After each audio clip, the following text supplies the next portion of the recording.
At this time of the year, college basketball officiating is cussed and discussed more than politics or religion. The Big 12 Conference granted an all-access opportunity for an inside look at how the men in the striped shirts work at critiquing themselves and improving their craft. I mark plays in my head about certain plays that we had, like the one charge call with the foot out. Certain things in the game that stick out in your mind.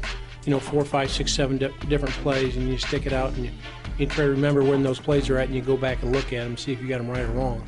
Officials are required to arrive 90 minutes before game time and be on the court 30 minutes before the opening tip.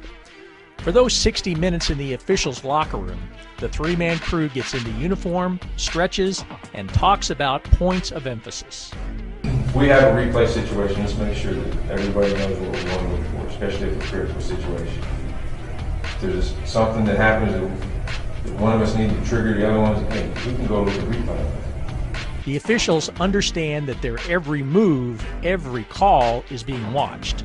Mistakes are magnified thanks to television and the internet. A bad call, or even what a fan thinks is a bad call, can go viral in seconds. The tape does not lie. The eye in the sky doesn't lie. The crew of Joe DeRosa, James Breeding, and Rick Crawford worked the Baylor-Oklahoma game on January 24th. A great example of officiating and communicating as a three-man team happened late in the game. Breeding initially called a charge on Baylor's Quincy Acey, but DeRosa had a different and better angle. After every game, the home team video crew supplies each referee with a DVD of the game. In this case, it allowed for instant post-game analysis. Well, I don't hear Joe's whistle, so I'm just calling the play when AC goes into him. It's a block charge play. And when I hit my whistle and call the offensive foul, I'm looking at Joe, and I can tell from his body language that he has something different, clearly. Well, I had a foul before on 21 from behind, and then the guy charged into his opponent. So we got together and said, reconstructed the play. The first foul occurred before the charge, so we penalized that.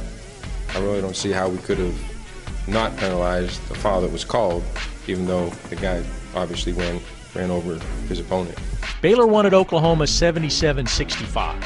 The next night, DeRosa was joined by John Higgins and Bert Smith for the Missouri-Oklahoma State game in Stillwater. The Cowboys pulled an upset, stunning the second-ranked Tigers. Oklahoma State won, even though Markel Brown was called for 2 technical fouls for unsportsmanlike conduct after a block shot and a dunk.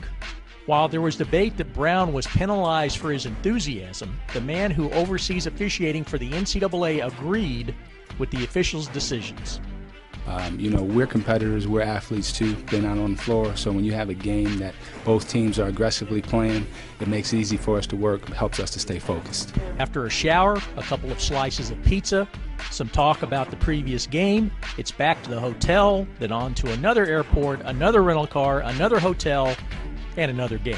What doesn't change for these stars and stripes is that they are constantly striving to improve and that they remember their few mistakes more than the hundreds of calls they get right. That's a positive for us. It gives us the access to be able to get better.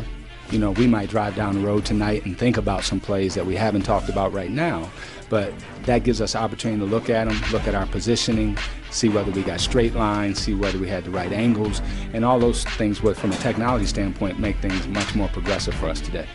For the Big 12 Digital Network, I'm Wendell Barnhouse.